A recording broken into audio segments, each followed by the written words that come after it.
Nouveau gouvernement en Italie, la première ministre d'extrême droite veut rassurer ses voisins en nommant aux affaires étrangères l'Européen convaincu Antonio Tajani.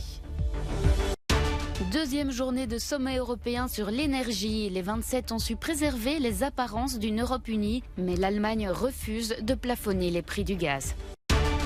Les forces ukrainiennes progressent dans le sud en direction de Kherson, ville tombée très tôt aux mains des Russes au début de la guerre. L'Italie connaît le nom de ses nouveaux ministres. Ils ont été annoncés par Giorgia Meloni, la dirigeante du parti post-fasciste Fratelli d'Italia, vainqueur des législatives.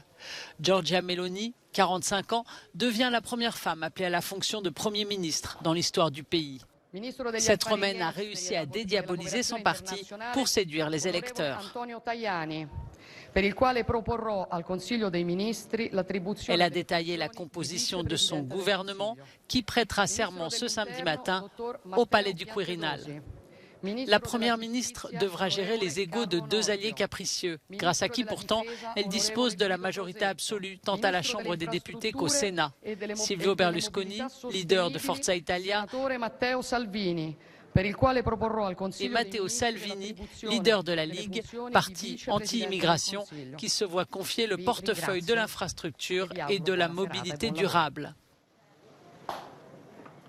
À noter également, l'eurosceptique Giorgia Meloni a choisi pour diriger la diplomatie italienne un Européen convaincu, l'ex-président du Parlement de Strasbourg, Antonio Tajani.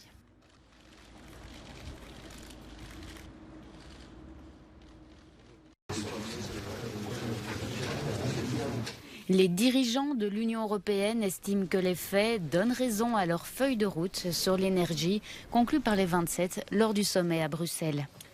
Accord extrêmement important avec un effet immédiat puisqu'on a pu constater dans les dernières heures une baisse significative des prix, ce qui montre que agir dans l'unité, agir en européen a un impact et bien sûr nous allons rester mobilisés. Les chefs d'État et de gouvernement ont su préserver les apparences d'une Europe unie. Le principe du plafonnement des prix du gaz n'est pas exclu. Les 27 demandent à la Commission de travailler à l'extension du modèle ibérique qui encadre les coûts de gaz destinés à la production d'électricité. Mais ce projet est assorti de garde-fous voulus par l'Allemagne qui ne veut pas d'une intervention sur les marchés.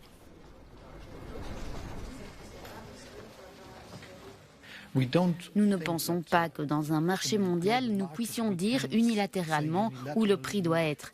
La seule chose que nous puissions faire est de lutter contre la spéculation sur le marché, qui donne des informations erronées sur les prix réels. Et c'est ainsi que l'on parle de pics, d'épisodes, de prix excessifs du gaz.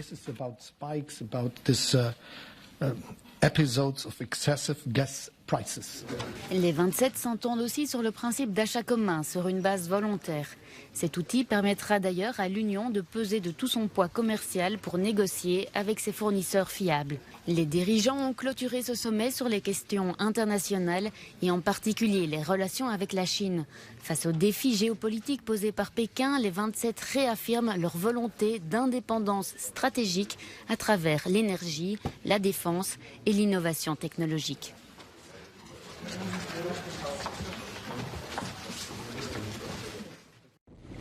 L'armée russe a de nouveau bombardé Kharkiv vendredi matin, deuxième ville d'Ukraine, touchant des infrastructures industrielles et faisant une dizaine de blessés. Zaporijjia a également été la cible de roquettes russes. Moscou a engagé une nouvelle stratégie face aux avancées ukrainiennes, frapper massivement les centrales électriques du pays à l'approche de l'hiver. 40% du réseau ukrainien est paralysé.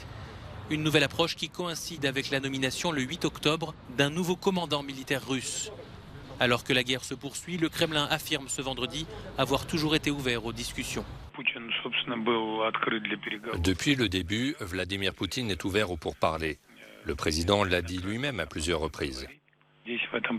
À cet égard, rien n'a changé. Seule la position de Kiev a changé. Car la partie ukrainienne s'est engagée à ne pas poursuivre les pourparlers avec la Russie.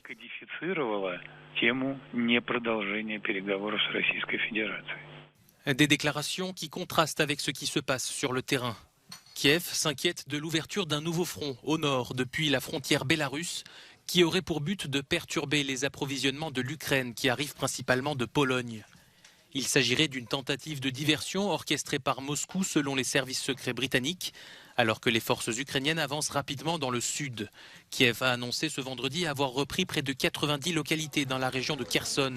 Cette ville, tombée très tôt aux mains des Russes au début de la guerre, se prépare. Les autorités d'occupation procèdent à des évacuations.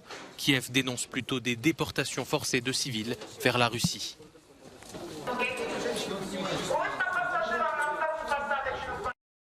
C'est la dernière image de la reine vivante. Liz Truss, tout juste désignée première ministre britannique, était reçue par la souveraine. 44 jours et une démission plus tard, la dirigeante a créé une agitation politique sans précédent au Royaume-Uni. Que doit-il se passer maintenant? Au niveau britannique, il doit y avoir des élections générales. C'est une nécessité démocratique. L'idée que les conservateurs peuvent s'unir derrière un Premier ministre maintenant, n'importe quel Premier ministre, sans parler de celui qui est dans l'intérêt public, est une idée folle. Les prétendants sont à la chasse au soutien pour atteindre le seuil des 100 parrainages requis d'ici lundi en début d'après-midi. Le nom du gagnant sera connu au plus tard vendredi prochain. Parmi les noms qui circulent, l'actuel ministre des Relations avec le Parlement, Penny Mordaunt, coqueluche des militants conservateurs, l'ancien chancelier de l'échiquier, Rishi Sunak, et le toujours très populaire Boris Johnson. Il y a une réelle possibilité que Rishi Sunak soit rejoint par Boris Johnson dans un second tour pour devenir le prochain Premier ministre. Sunak et Johnson sont les actuels favoris parmi les députés conservateurs qui ont été les premiers à promettre leur soutien. Monsieur Johnson est toujours populaire parmi les membres conservateurs qui voteront en ligne la semaine prochaine. Moins de 2 mois après avoir quitté Downing Street, Boris Johnson pourrait-il être sur le point de revenir?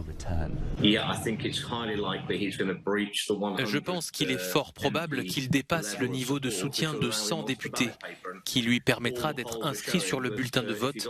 Et tous les sondages indiquent que s'il est sur le bulletin de vote, les membres voteront pour lui. Je pense que ce serait un recul. Il a beaucoup de casseroles. Les événements des 12 derniers mois, alors qu'il était Premier ministre, n'ont pas construit le pays. Mais les choses ont été si mauvaises sous Liz Truss que beaucoup de gens le voient comme une couverture confortable.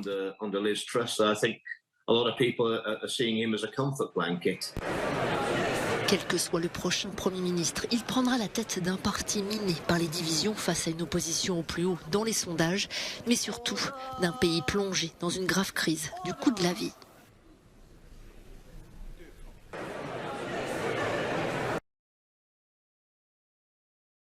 C'est un endroit toujours entouré d'un certain mystère, le mont Athos en Grèce, où résident les moines du monastère de Pantocrator.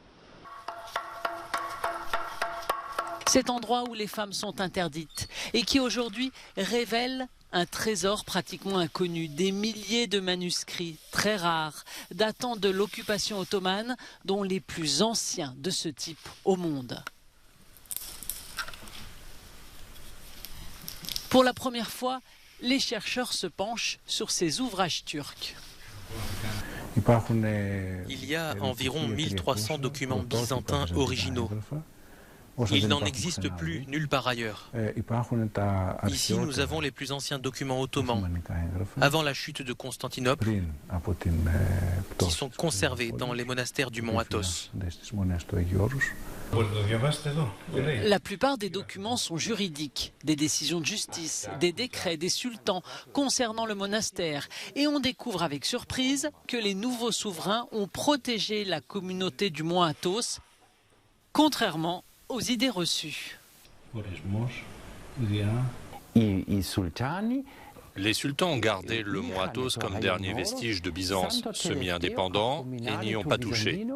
Et n'ont même pas gardé de troupes ici. La petite démocratie des moines a pu gagner le respect de toutes les puissances conquérantes de la région. Et ce, parce que le mont Athos était considéré comme un berceau de paix et de culture.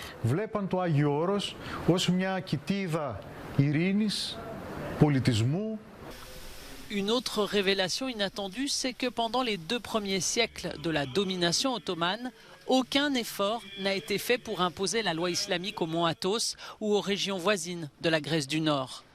Ces documents permettent de revisiter l'histoire sous un jour nouveau.